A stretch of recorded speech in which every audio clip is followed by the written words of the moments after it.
Good evening, everybody. Welcome back to the channel, and we've got some news for you. Now, firstly, you know what we say here in the channel about news? Better late than never, because we've got stuff to do. Anyway, yesterday, the 25th, I believe it was? Yeah, 25th, GW did their usual Sunday looking towards the week ahead thing and said, you know what, we're going to have another Battle Sister Bulletin. There's going to be something new for sisters, and they did not disappoint. Right on cue, today we've got the Reliquant at Arms? No, I've said that wrong. No, I've said it right. Reliquant at Arms? Basically, a sister, a nun with a gun holding a big flag, is basically what it is. And you know what? As far as flags goes, it's a fucking lovely flag. This picture will put a lot of people and think, ooh, what a lovely flag. And I'm afraid the detail on the back of that flag with those two parchments is beyond a lot of people, I'd imagine. Certainly beyond me. I always had a hell of a time painting standards. Like, I've done it with occultists.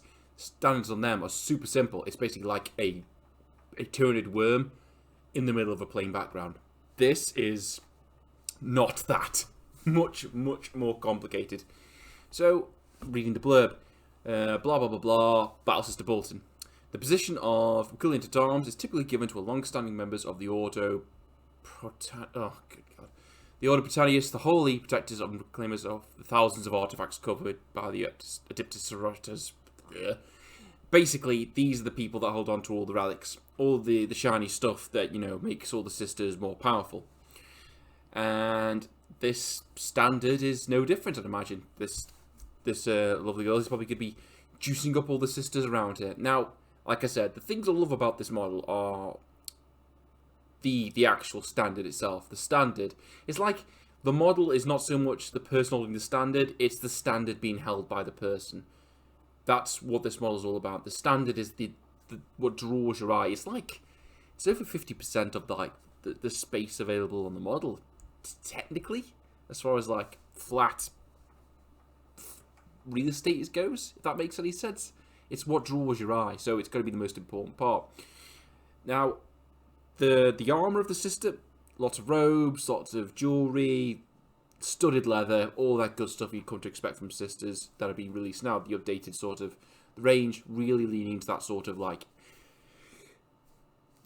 Dark Ages, medieval militia kind of thing. Not armor, just boiled leather and studs, which is good. I like that. Now, that face, that head is, that head is unfortunate. It is, I am not a fan of that face at all. I don't know what she's doing. I don't know if she's enjoying what she's doing. But, yeah, you slap a helmet on that thing because you do not want to see that mug. At all. And I was thinking to myself this in the car on the way back home. The two things I don't like about this model are the face and the sword. Because the face is what's going on, and the sword looks like a dagger that's all grown up. If you know what I mean. It doesn't... It's like, yeah, that's a pretty big dagger. It's not a sword, it's just a big dagger, if you get what I mean. It's got that kind of feel about it. But, you know, two minor complaints. I mean, I like the standard. The standard, ironically, carries this model rather than the other way around for me. So, yeah, it's another great addition to the Sisters range. Is it going to be the last addition to the Sisters range we see before they call it a day? Probably not. Which leads us, quite neatly, onto our other piece of news for today. Warhammer Fest 2021 online. That's right, because we can't go outdoors. Well, a lot of people can't go outdoors now because the event is still going on in the world, so no large crowds of people. Probably still not a great idea. GW decided to do basically a week's worth of reveals for Age of Sigmar, 40k, Black Library, and some other stuff. So this is good news. Now, thinking to myself, obviously, a lot of people are going to be speculating, ooh, what's going to be released? Are we going to get new Primarchs? Sit down. Just sit down, be quiet. Shush. You shut your mouth. We're not going to get any more Primarchs. Primarchs are like, think of Primarchs like rounds. Rounds in a gun. You've only got so many of them. Do you really want them all over the place straight away? Come on. I think if GW gave you exactly what you wanted, like all Primarchs, Demon Primarchs, and, you know, regular non-demony Primarchs, you know, it kind of loses its luster. You kind of lose, you know, the want of them because they're there. The mystery is over. The veil has been lifted. There is no more mystery. So, no more Primarchs. And besides, as far as I'm concerned, you've only got access to, what, there's only like a handful now that are technically alive in the fluff. Unless they throw a demon one out there, which I do not think they're going to do. So, if they had a chance to release Primarchs, it would have been Space Wolves, it would have been Dark Angels. Those have come and gone. Ain't going to be Primarchs. Space Breeds, almost certainly. Come on, it's Warhammer 40k. Of course, it's going to be Space Breeds now.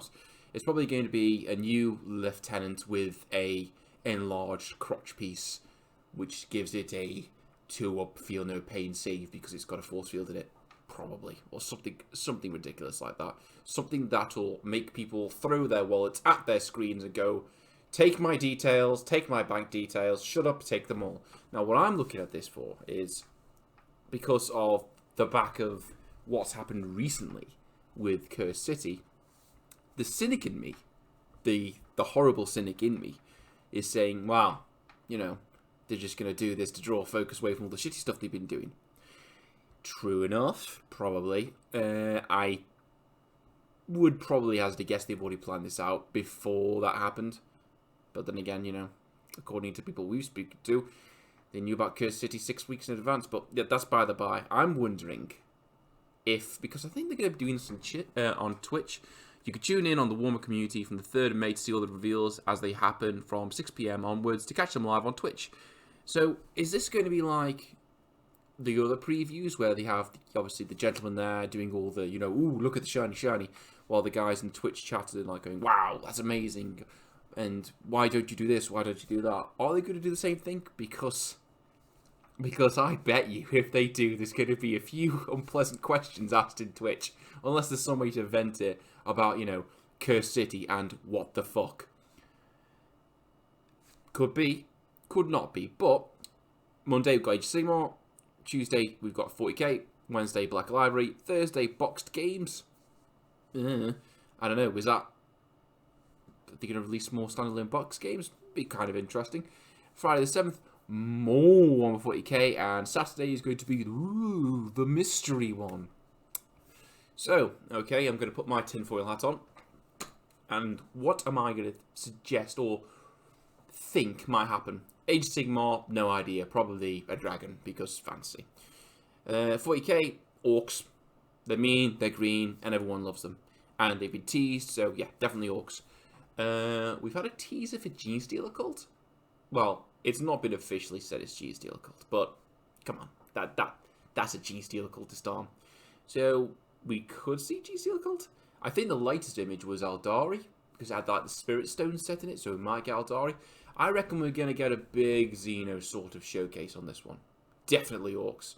Lots of Xenos. Maybe Astra Militarum. I'm not too sure. But, you know, going back on what I recently just said, I reckon we will get Space Marines of some type because they pay the bills. But we're not going to have like a massive amount of them. I reckon it's going to be like, here's a little bit of Space Marine, and then here's a bit of here's a lot more Xenos. That might be, you know, positive thinking on my part, because I love me some Xenos, and, you know, seeing some neat Genestealer Cultists would be nice. I'm not going to get hyped for it, because they're not going to give me the thing that I want. The thing that I want more than anything else in life is, well, bit of no exaggeration. The thing I want more than anything else is them to bring back the Parasite. I've said this before on older videos. The Parasite was a named character in an old Tyranid Codex, didn't have a model for it, but basically it was alien. It implanted rippers into things which exploded and ate them from the inside. It's basically alien, which was amazing, and I don't know why they dropped it, because they don't want my money? I don't understand, but yeah, would love them to be the Parasite, but I'd be happy with just Genestealer Cultists, and I know they're on the way. Maybe some new NIDs, maybe. So yeah, a little bit of Space Marine, maybe a little bit of Imperial Guard, but the majority is going to be Xenos. But we'll have to wait and see. But that's all we have for today. If any more news drops within the next sort of cycle, I will be sure to keep you all updated. Well, I say keep you all updated. You'll probably see it, and then I'll run back home after I've finished work and done everything I need to do, and then rant about it online. That's what's going to happen. But yeah, let me know what you think. Well, let me know what you rumorize. That's not even a word. What the hell am I talking about? Speculate is going to be coming up in Warhammer Fest. What do you hope? What do you think you're looking forward to? What do you think of the new sister?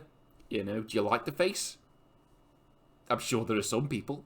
But let us know in the comment section below. But until then, I'll catch you all next time. See you later.